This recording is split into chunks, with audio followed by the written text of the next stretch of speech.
So yun mga boss, drawing. Galing. Ang drawing niya. Yan siya. Galing mga boss. In 10 minutes. In 10 minutes madodrawing niya. Isang galing. Actual. Nagkalat yung mga Vietnam flag. Yan mga boss.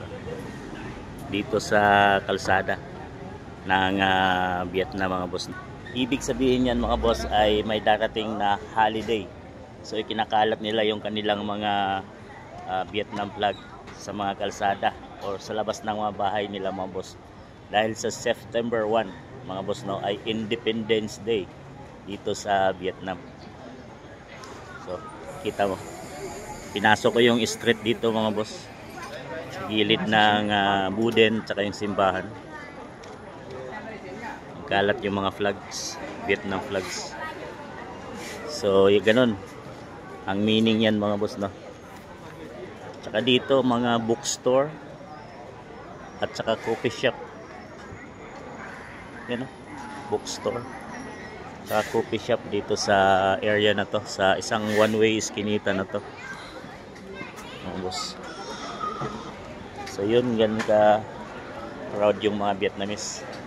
Malalaman mong may mga big holidays dahil nga nagkalat yung mga Vietnam flags. Bookstore. Isang one-way bookstore. Tama, Vietnam flag mga boss. Tsaka kapihan. Side na to. Kaupo lang yung mga... Pwede ka lang upo dito no. Yan no. Sa gitna ng iskinitang to, hinati yung kalsada. Tsaka may mga upuan. Yan. Siyempre, yung mga picture-picture ng mga foreigner, mga boss. Milk tea, mga coffee shop.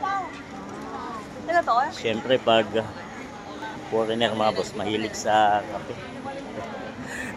Tayo lang yung hindi mahilig sa kape. Ayan. Siyempre, picture pa rin ay bookstores talaga siya hanggang doon sa street na yun. Pinasok ko siya, may Starbucks doon sa dulo. Bookstore. Pwedeng ilang drawing. Ito mga boss artistic portrait drawing in 10 minutes. Oh grabe. So picture pa rin. So yun mga boss drawing. Galing. Ang drawing niya. Yan siya.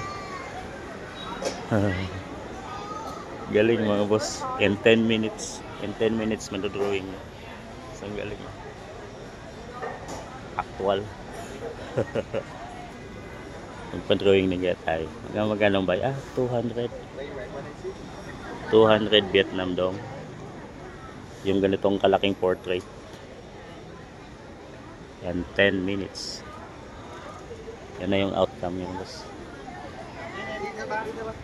Oh, diba? Perfect.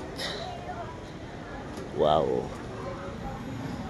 Bookstore, mga boss. Kaya na sinabi ko. One street. Yan, bookstore. Yan, Yan.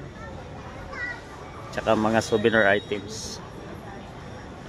Isang street, marami ng mga naka-business na maliliit na nakalaan. Tsaka mga coffee shop. Paglabas mo, yung simbahan. Tsaka yung Buden. Tsaka Highlands Cafe. So yun mga boss.